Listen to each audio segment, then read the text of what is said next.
Spring 2012. This is what we look like.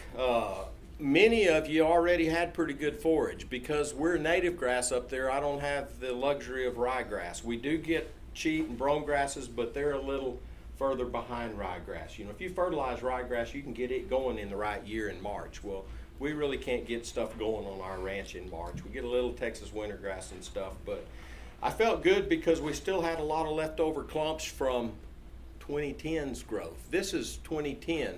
This isn't the current season's growth, it's the year before. We did get a little rain, some thunderstorms, blew some Oklahoma tumbleweeds across the pasture. Had Deke out to look at the cows again, and he said, "This is more what I'm after, Chuck. A uniform crop. They kind of all look the same. I like the crossbred cows." He started, you know, ask Deke or Robert about the extra pounds with maternal and direct heterosis. But if you're going to go grow pounds of beef and you're not raising a certain breed for a premium, it's hard to get away from something like that. Easter Sunday, sunrise service. I took the picture on the left on Sunday morning on our way back to church. What a blessing we had. We probably had, I don't know, my rain gauges go up to 5 inches. It filled it and ran over. And so we were 5 inches plus that night. And it filled up our ponds. The next day we went out and I called in sick. I think it worked because I wanted to go see what the water was doing in the creeks, and we couldn't cross a lot of them. Found one of our hunters that had actually tried to cross this creek in like a ATV Polaris Ranger type deal, and it turned him over and he went down the creek.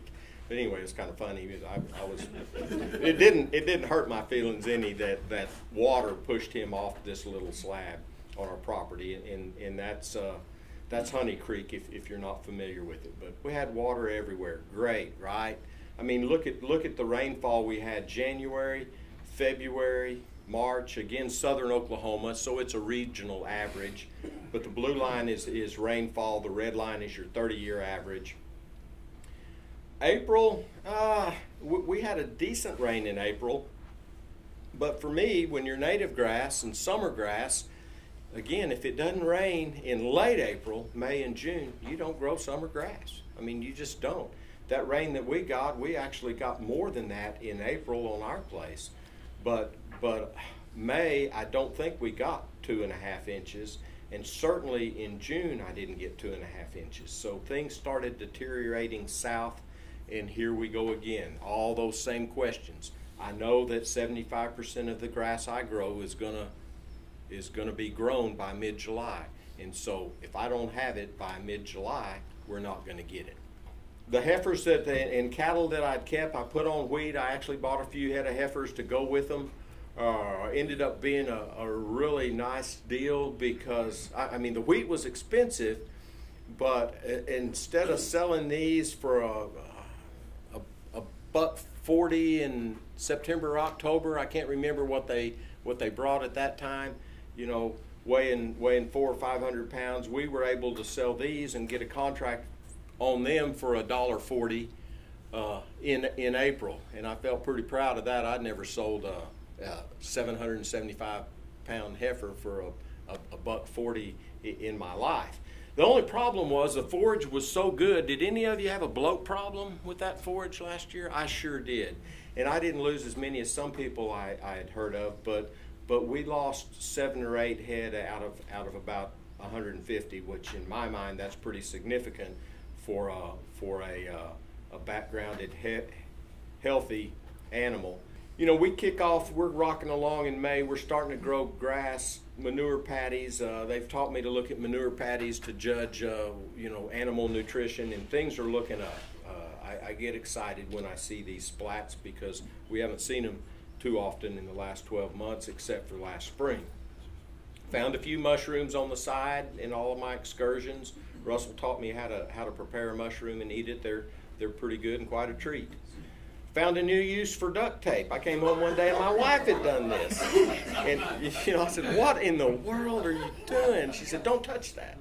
Well, you know how you get to the last part of the bottle. Deke wanted me to tell you all things I learned during the drought, and this is one of them. So I'm sorry, Deke.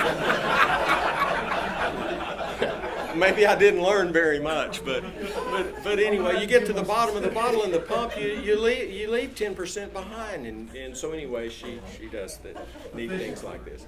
I'm excited, man. It's late April. I'm coming to the office. I'm showing Aljo pictures like this and Deke and saying the grass is coming. It's on its way. You know, we've had good rain up there.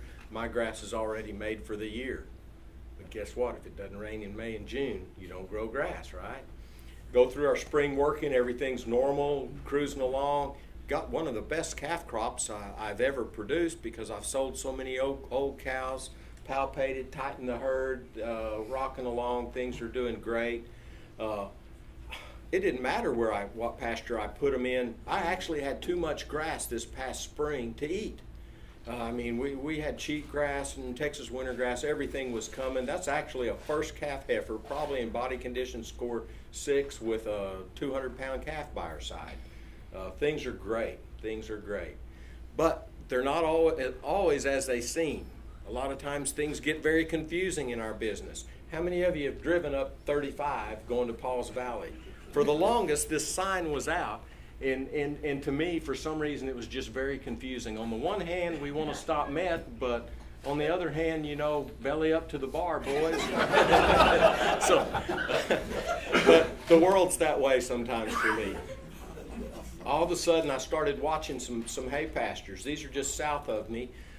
Made a great wheat crop, wheat hay, but I started watching it, and the Bermuda grass wasn't coming behind the wheat. The drought the previous year, the cool seasons took all the moisture. I was watching it, kept waiting for it to pop, and it never did. It used all that deep moisture, I guess, because this picture was taken in May. I know it was because on June 2nd I went to the hospital. And so we even wrote an article. Hugh and I got together and wrote an article about drought at that point in time and what to expect and what was coming. And so it's not growing. I'm beginning to get a little bit scared. I called a well driller, Terry Williams. He's out of Antlers. And if you've got rock to drill through, this guy can do it. He came out, and I'm trying to set up to get a new well to get fresh water to these calves that I'm looking to hopefully background this year. And we did hit a good well close by. I still have to get electricity to it. I didn't get to finish the project, but anyway, and then we need to pipe some water and get them to our pins and our lots, but we hit a really good well. This guy pulls up and he's drilling through solid rock, little cracks in the rock along the way, but solid rock. He drills 200 feet in 5 hours. I was just literally amazed at the short period of time. Came back the next morning, dropped the casing in, and was out of there. You know, if we have extra money, our extra money goes into a hay barn, it goes into water development, it goes into fencing. Those are our first orders first priority of what we try to do. And why do I like the fencing? We're trying to cross fence so we can control animal distribution. Some of the pastures that we lease are rather large pastures, and I just you know, I want to be able to give rest to certain pastures and not allow cattle to graze on their own and be able to graze the same plants over and over again. I just threw this in here. A lot of people say, how do you deal with the rock? It took us a while to figure it out. I was using these 3-way and 4-way bits, and you know, drill 2 holes and would dull a bit or crack a bit and have to take it back in and get it reworked or retipped, and it was just costing us a fortune. Had to go to Sherman to do it. We ended up finding a place over around Durant that would do it, but it was costing a fortune. And finally we figured out a Beltec system that this thing is a hog now when it comes to drilling through rock. And lucky for me that it's all rock that we're drilling in, I don't have to buy concrete. So we just take the rock after it comes out of the hole, we put all that dust and all that gravel back in there, and then use the driver to drive our post back in, you know, kick a little more dirt in on top and walk off and leave it. During the well drilling process and fencing, I just, you know, here's somebody that's kind of resting in the sun. I took this picture because it is important to rest and to have a little fun during these times that are hard on you. Rest is key, though, and not only for you, but for your pastures. You know, we were all set up this year to rest a bunch of our pastures. Went and took advantage of as much of the cool season as we could, chose the pastures that we wanted to rest early season. But guess what? If a plant is not growing, it's not resting. just because you're not grazing it in the wintertime doesn't mean that it's resting. It has to be actively growing to truly be resting in our business when we talk about plant rest. We're attacking cedars. That's kind of our up there pretty high on priority. We bought this machine. My son won't let me get close to it because I tend to tear things up, but he looks forward to coming home and jumping on this piece of equipment. You know, I was like, well, we'll do it with fire, but with the burn bands, it's very difficult. So we're going after some key areas where the soils are a little better, some areas where we have trouble rounding up and clearing out, and using this little piece of machinery. Probably the most versatile piece of equipment I have on the ranch. If I had to choose one piece of equipment, this would be it. We've got the barn completed. I learned my lesson last year. This year I started locating hay early when everybody had all that good first cut and ryegrass and had more than they knew what to do with, and you could buy it for $35 to $50, $60 a roll, and it'd be 12, 13, 14% protein and 58 TDN. Some pretty good stuff. So we put a bunch of hay in the barn early this year. Then things kind of went south for me. Got bucked off a horse, spent about a month in a hospital. Don't feel sad for me. I see these faces like, oh my gosh, that poor guy. Feel sad for Ruth. You know, do you know what it's like having a man flat on his back? Or anyway, spent a month in the hospital, a month in a wheelchair. There's our dog. Ruth said that if she were to take us both to the market, we would probably bring about the same price. Both of us flat on our back, and the dog's probably worth a little bit more than I am at this point, certainly to Ruth. Did a lot of therapy. I've been going to the pool a lot. We're healing things rapidly. Got to go vertical with the walker Tuesday, and it already feels a lot better, and I can feel a lot of improvement from Tuesday to today. Ruth took one look at my therapist. You can see her there the first day I got in the pool. She got in with me, and she said, I'm joining this pool class that you're doing.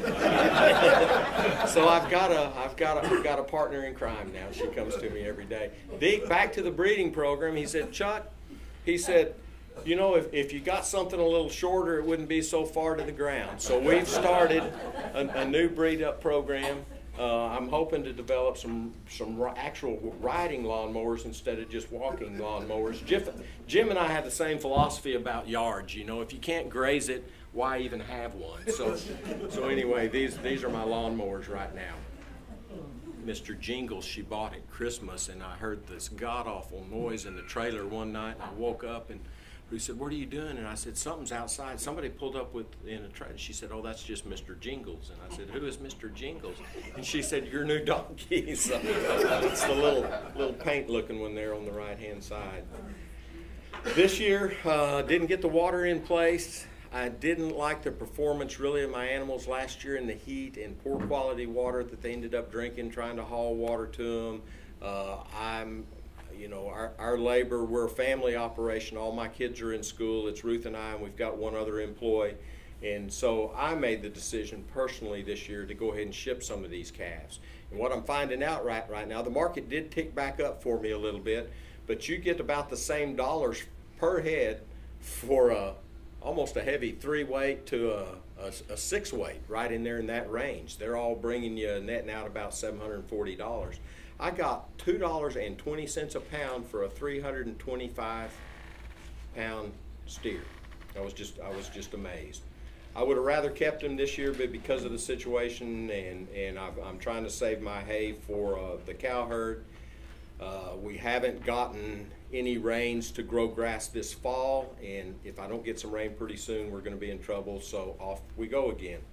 Both the dog and I are doing pretty good now. We've got a good partnership going. I'm back on the four-wheeler at least.